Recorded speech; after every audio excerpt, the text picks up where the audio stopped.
but just with new ideas. You don't see that now. That's why you have all of these things that you have these movies coming out, Rocky 4, Rocky 5, Rocky 2000. Because they have no more ideas.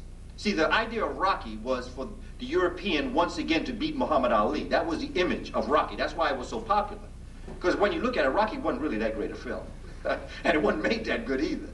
And it was made from an actor that really wasn't a good actor. But what did he have? He had a dream that all folk have, and they wanted to see Muhammad Ali knocked down. That's why Rocky became such a great film. But you see, it was only a figment of their imagination because not one of them has ever become heavyweight champion again. So we're living in a society that the reason why it's not going forward, one of the finest films that has been made, that has made us think, since Malcolm X, was Bamboozled. There have been other films now. I'm not talking about the films that have come from other countries, other nations. I'm talking about the ones that have been put in front of us to look at.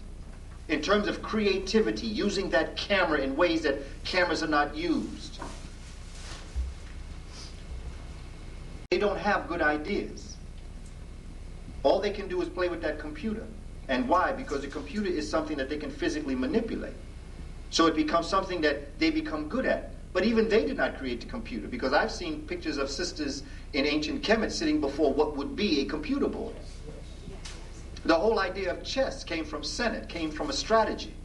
The whole ideas of worry came out of, the 12 nights, the 12 hours during death of the ancient Kemites. That came out of, that's where the game comes from. That's where the whole concept of a dozen comes from. It comes from ancient Kemet and the 12 hours of the night and the ability to move each stage of your, let's say, your movement in death, going to the underworld, coming to each gate, to each door, you've got to have a special word. And having that special word, knowing that, means that you can move to the next gate or the next door. Well, all of that came out of games. That it came back and forth. The game was created to celebrate that idea of the 12 hours of the night, of death. So you have worry. You have the whole idea of buying things by 12. The whole idea of the apostles, 12, with Christ being the 13th. That's why 13, that's why they make you afraid, or try to make you afraid of the number 13. Because number 13 to African folk is a sacred number.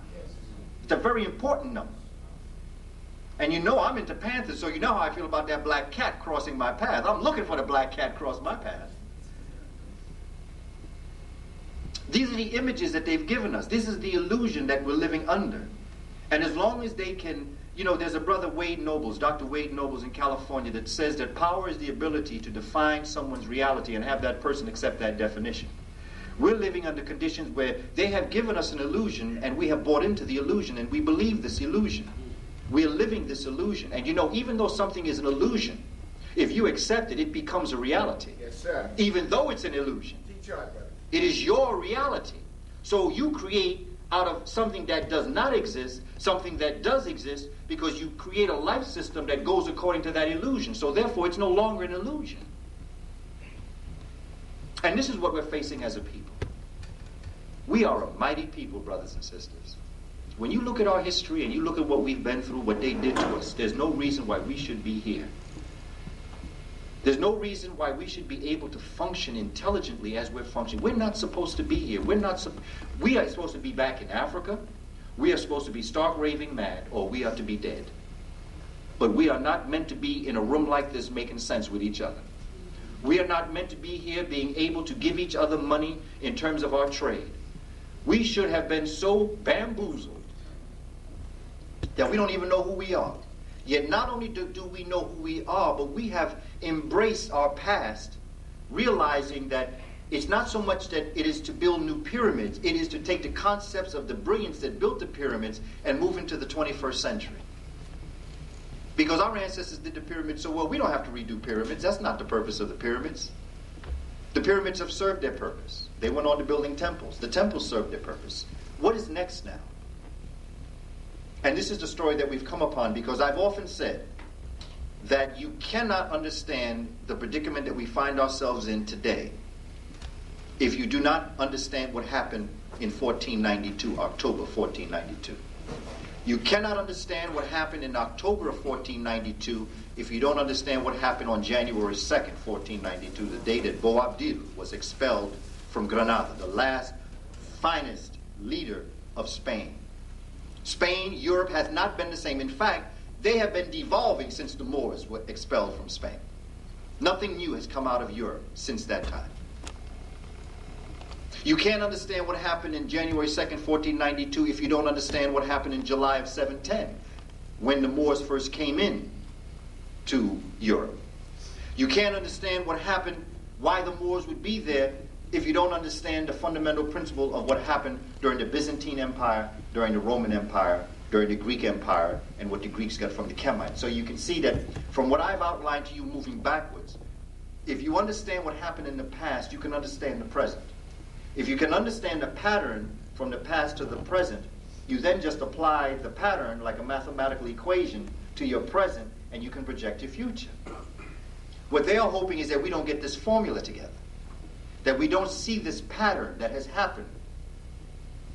Whenever you see any greatness, whenever you see any movement, including the hip-hop nation, we're behind it. The only reason why they have any kind of massive economy today is because it was built on our backs. And it's built on our young people's back in the hip-hop nation. Because that's what's channeling their young people today, is the hip-hop nation. Their children would have nothing if it wasn't for us. And then when you look at what's happening in the educational system, and you look at what's happening in the prison system, they're still getting over on us. They're still playing us. To our young people don't understand. Our young people, I work with them. I work for the Board of Ed in the Bronx. District 9 in the Bronx, South Central Bronx. And I'm with our children every day. I purposely moved my center from the district office, which is adult bound, to a junior high school, which was a junior high school that they said really was the most troubled. The reason why I moved it there was because I felt that if all that I was saying, because I have a mouth, and if all that I say about culture and our children is correct, I wanted to go where it was the most challenged. Because if it could work there, it can work anywhere. Because there are some children in some of our schools, they don't need me. They're on the path already. All they need me for is just to check in with me every so often to make sure everything's all right with me. But they're all right. A good student doesn't need a teacher. Needs a facilitator just to keep them moving. But students who have that challenge, that need someone there, this is the school that I chose to go into. And I'm telling you, as sure can be, our children are absolutely wonderful. Do I like some of the things I hear? No, I don't like some of the things I hear. Of course I don't. But it's the society that makes them conduct themselves that way. It's the society that gave them that N-word. We hear our young people on the bus. I mean, sometimes I'm on the bus and I hear them use that N-word. They use that word, so they use that word N like I use the word brother and sister. I've heard them use that B word on our sisters as if they're calling that sister their lover. They use that B word like it's a term of endearment. I love you, you sweet. They're not using it in the sense that that B word means to us. The context of that word isn't what it means to us.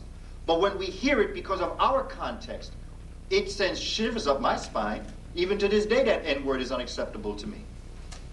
But to them, like Dick Gregory said when he wrote that book, named it that, he said he wanted to use that word so much that it wouldn't have any meaning anymore.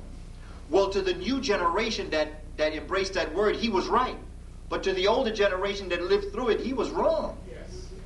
Because that N-word still sends shivers up my spine. Because I know what we've gone through with that word.